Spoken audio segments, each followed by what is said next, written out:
Welcome to Behind Bars with Tommy. Today I've got my wonderful, amazing friend Candis, a veteran bartender, worked everywhere. We're just going to ask her about her journey and, some of her crazy stories from some of the awesome places that she's worked. So, what got you into the craft in the first place? So I loved going out dancing all the time with my girlfriends, and we would always have a couple cocktails, going out. So I was like, what better to learn how to do than to make some cocktails and hang out with my girls and dance the night away? Absolutely. Yeah. It is. That's kind of a fun job to get into, especially when you're a young person. Yes. So, how many years have you been working behind the bar?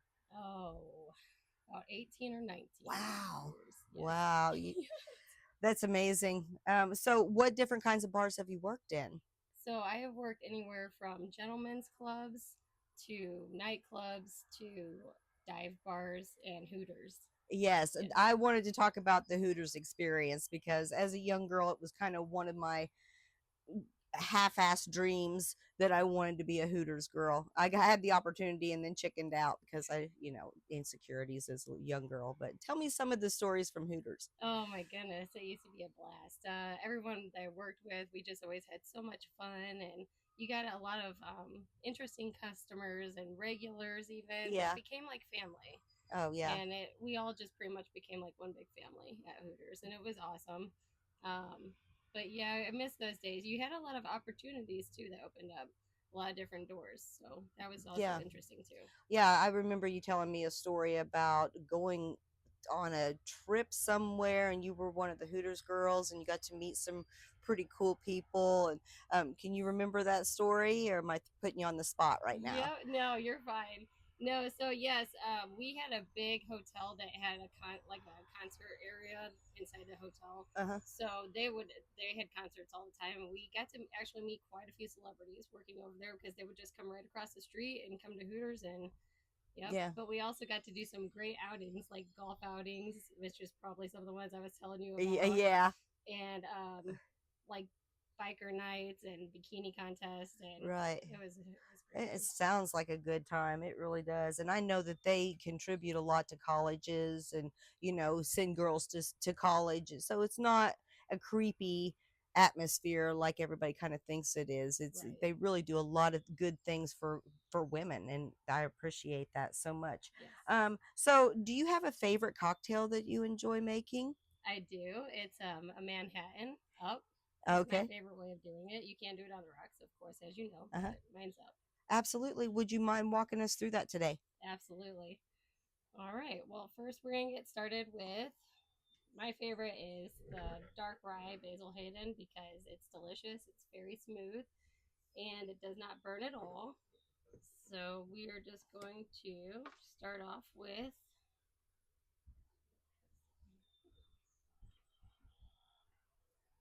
Yeah, I love Basil Hayden too. I mean, it's one of those easy drinking bourbons, and for I'm not really a rye girl, but that one, that one is good. so you just want to do 3 ounces of the bourbon. Perfect. Already smells good, and I haven't Yes, even had it yet. Yeah, you know how I am with whiskey and bourbon. me too. So I know, I know. we love it. Then you're gonna do an ounce of sweet vermouth. Delicious. Yes, and you can choose, of course, as you know, any type of sweet vermouth Yeah, you and want. there's a lot of them out there surprisingly, and I don't think vermouth gets enough attention No, because it's terrible by itself a lot of times, but when you add it to Manhattans and different things like that, rusty nails and stuff, it really does. It brings out a really amazing flavor. yes, it does. And the ice is down there, folks, in case you thought we weren't going to put ice in this thing, because we are.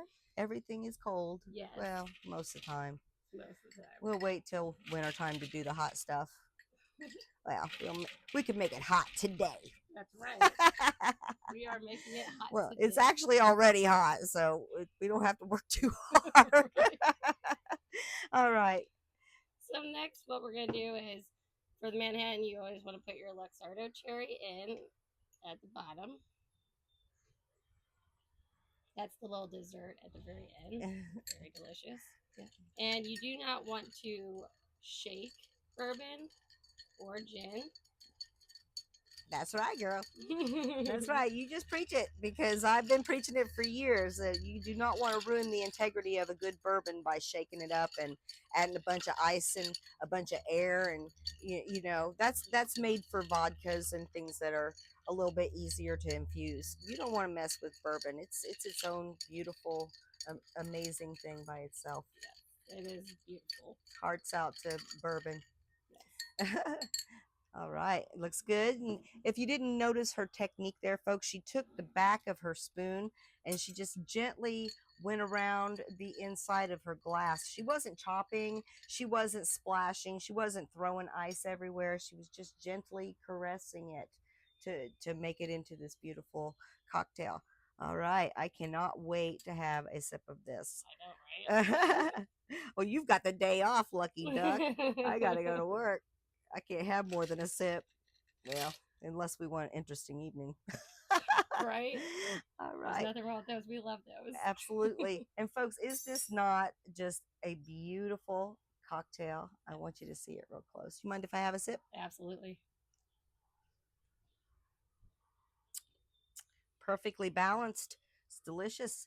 Thank you so much. You want to have a sip? Absolutely. You might as do. well. Cheers. Thank My you. lipstick's Cheers. on this side, I'll so go this side. Mm. see how perfect that is? And Awesome. no burn and No just burn. tastes absolutely amazing and refreshing. And you just let it sit. But we don't have time for that. So, if this is your favorite cocktail, what is your least favorite cocktail? And please don't say Miami Vice. So I'm not gonna say Miami Vice only because I have worked in a particular pool area bar that I got pretty used to making those, so they didn't bother me so bad all the time. However, I'm not gonna lie, my favorite ones that I don't really care to make are like lemon drop martinis. Oh, and chocolate martinis. yes, they're so time consuming. That is the only reason why. Yeah, I have my own personal hatred of lemon drops because I almost cut my finger off. Literally. I know I said that last time, but no, I actually almost cut it off making a lemon drop. It's a whole different story. I'll tell you about it sometime. So what is your best favorite night behind the bar?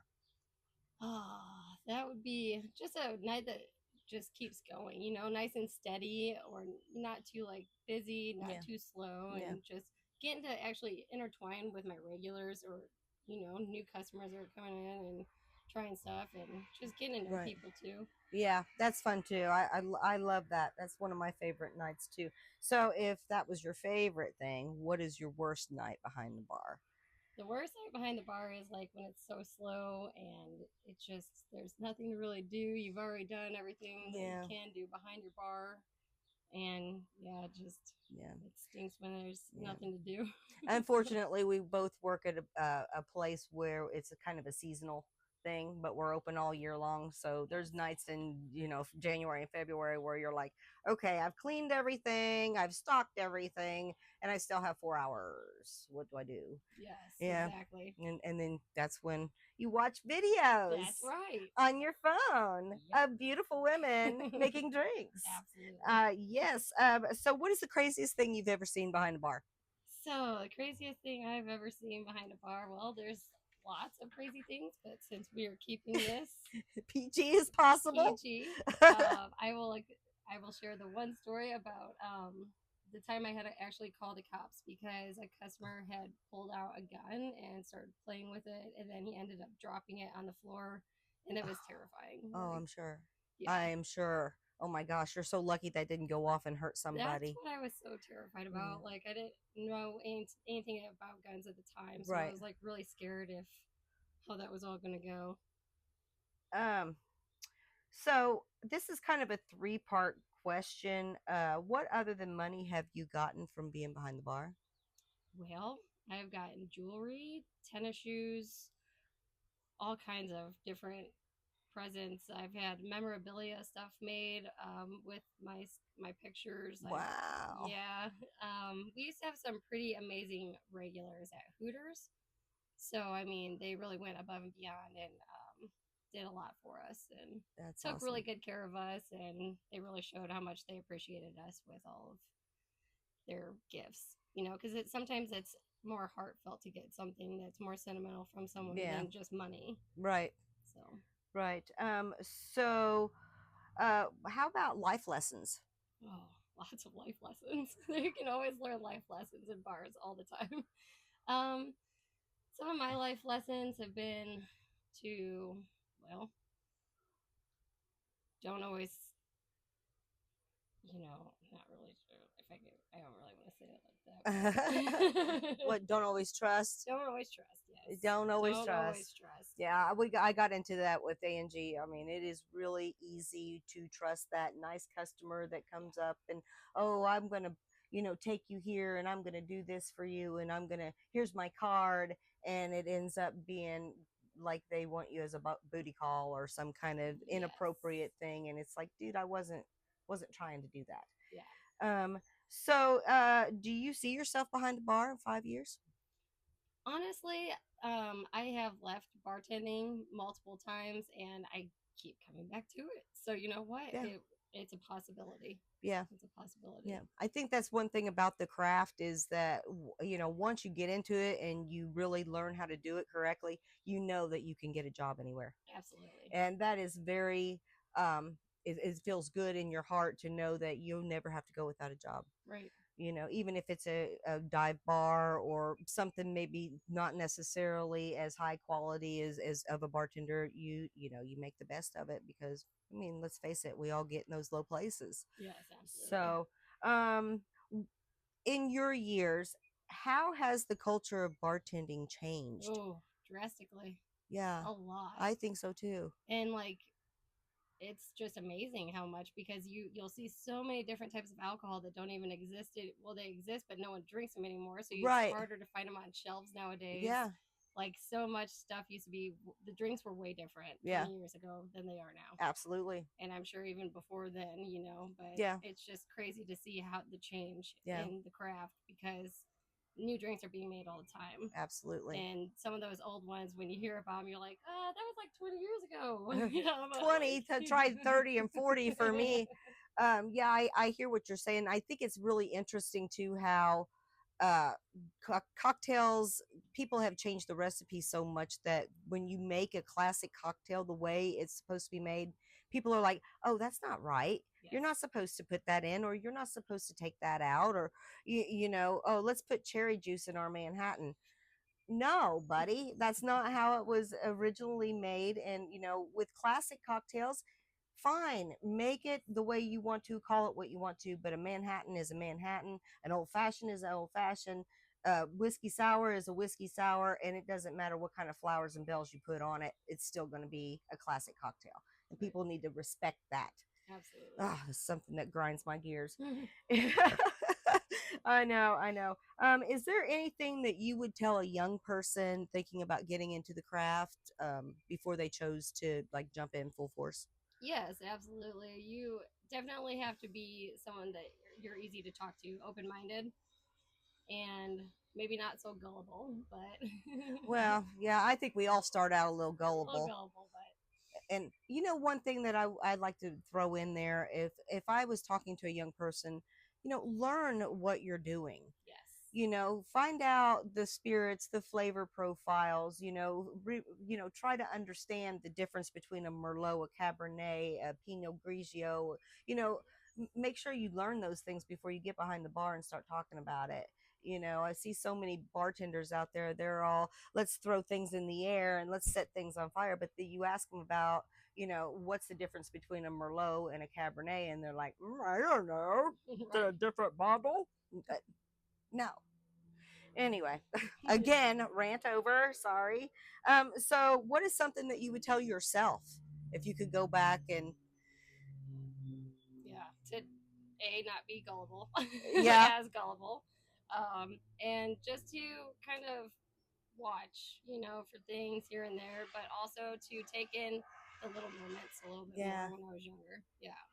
Because some of yeah, those little moments that I should have enjoyed in my early 20s and 30s when I was bartending, the there was a lot that I passed up on, and it's like, oh, I took that and that for granted, and yeah, yeah. yeah. And, just the feeling when you first start bartending, and the feeling of, you had 5 drinks that were the same and all of them came out perfect, you had empty shaker. Just that feeling of being like, wow, I finally learned how to do this thing, and I'm not afraid anymore. Or at least that was for me, that was like a big thing. It was Long Island's, and I had 4 of them, and I'm like, can I make 4 of them in this shaker? And lo and behold, I was able to do it, and I was like, holy crap. Yeah, I was so proud of myself. So, final question: what is your favorite part about being in the craft and being a bartender? So I do. I love my regulars. I love them. I love, like I said, meeting new people, and then becoming friends with them. And gotta give a little bit of a shout out to Doug and Chrissy because Yeah, I they're love them so wonderful. much. So I told y'all I would, and Ah, so shout yep, out. shout out for y'all. We love the books. And yes, and I love all my other regulars too. Yeah, me too. But I mean, y'all are just great to us, and you understand us, and you know us on our good days, our bad days. So yeah. Yeah, I could tell you some stories about uh, them saving my life one night, but it was Chris, and I tell you what, she is just badass. Anyway, thank you so much. Thank Thank you, you. Candace, for stopping in and hanging out with me on my back porch. As you Thank you. folks know, I can't do behind bars with Candace because she works at the same place I do, and they strictly forbid that. So, thank you so much, and please like, share, and subscribe. Yes. Behind Bars with Tommy. Yeah.